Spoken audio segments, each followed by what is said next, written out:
Years ago, still a Protestant, I came across the figure of this mysterious saint, still alive, or possibly just deceased by the time I picked up the stuff I was reading about him. And it was quite a shock. Here in this person one had all the gifts of the early church and more.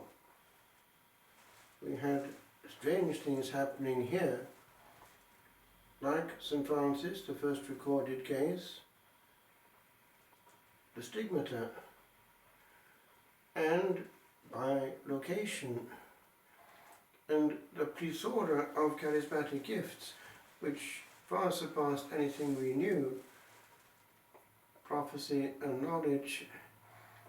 And as it happens, I came across more of the same as I read on about another saint who influenced me hugely, earlier in time, but with very similar gifts. Saint Jean-Marie Vianney, Curé d'Ars. They could read consciences. And reading on, I found that quite a few saints in the history of the Roman Catholic Church had this gift. The gift of knowledge, the gift of reading hearts, the gift of prophecy. And so I sat up.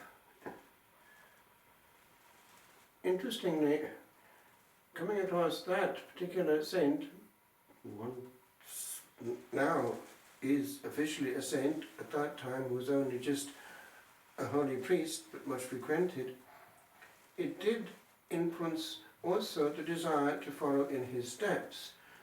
So Francis was something that appealed even to Protestants. Why?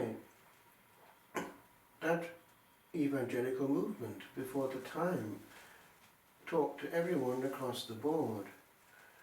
And indeed, Padre Pio was clear when he, in the years following the council, was warning his own order not to adapt to the mindset of the world and of the youth, but to let the contrary happen, lest they lose their own charism.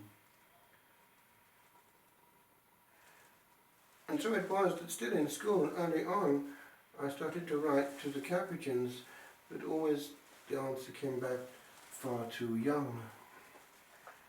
Didn't happen, but there's something there.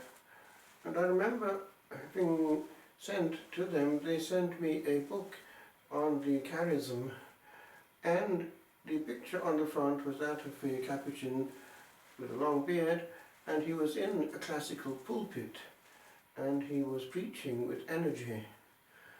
And years later I came across that phenomenon in Italy.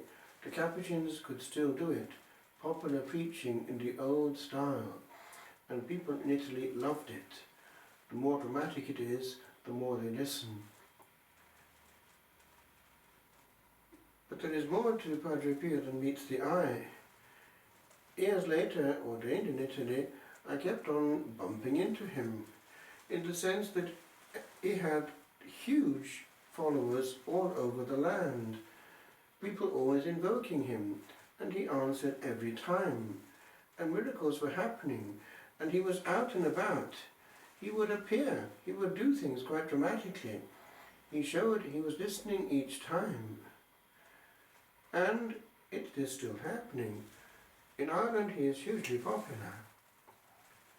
On this day, thousands of people are in Knock, honouring him on the Padre Pio pilgrimage. And when I was here in 1991, the abbot sent me there on this pilgrimage, and there were at least 12,000 people there from all over Ireland, and the fervour was high.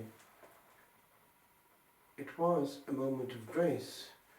One is caught by a wave of favour, and heaven is very close when the great saints are invoked with such intensity. They are listening. And one year, on that pilgrimage, we had the testimony of Fra Alessio, who had been his nurse for years. And the stories he came out with were fascinating.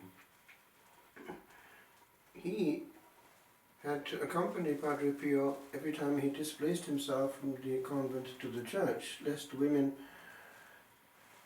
out of a misunderstood devotion, start to take away bits of his habit with little scissors and so on, to have relics. But he was sleeping, and eventually Padre Pio asked him where he was, and he explained that his alarm clock wasn't functioning properly. And he just said to him, well, you must get a new alarm clock.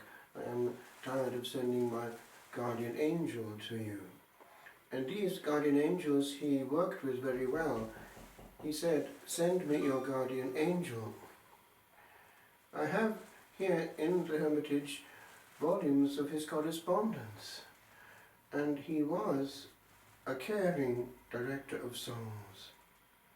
He wrote back every time, and the advice that he gave was succinct and profound and always to the point. Here too in Ireland he is popular, and not long ago a person was here and showed me what had happened when he had taken a picture not that long ago at his own confessional, that is Padre Pio's confessional at San Giovanni Rotondo. He just took a picture of the confessional, but the mobile phone saw more, and this is what came out. He got this developed for me and came back to give it to me. One can see quite clearly the good saint there, years after his death, in the posture of listening. And these saints who heard confessions for hours on end were expert listeners. But Padre Pio did not suffer fools gladly, and if someone came out of curiosity, they would soon be told the equivalent thereof, and would be sent where they belonged until they came back in a correct frame of mind.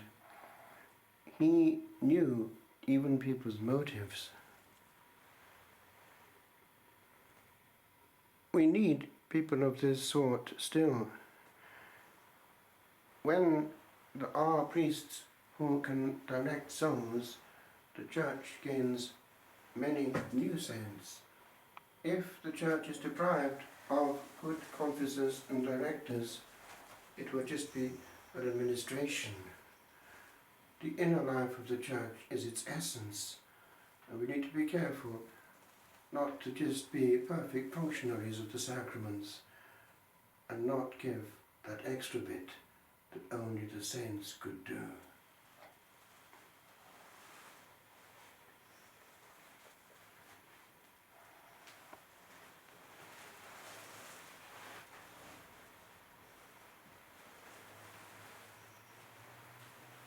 Make me a channel of your peace.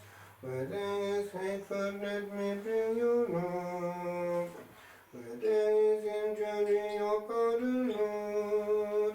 And where there's doubt, true faith in you. Make me a channel of your peace. Where there's despair and life, let me bring hope. Where there is darkness, only light. And where there's sadness, there is joy. Oh, most good Lord that I may ever see. So much to be consoled as to console. To understand, to understand. To be loved as to love with all my soul. Make me a channel of your peace. It is in pardoning that we are pardoned, in giving to all men that we receive, and in dying that we're born to eternal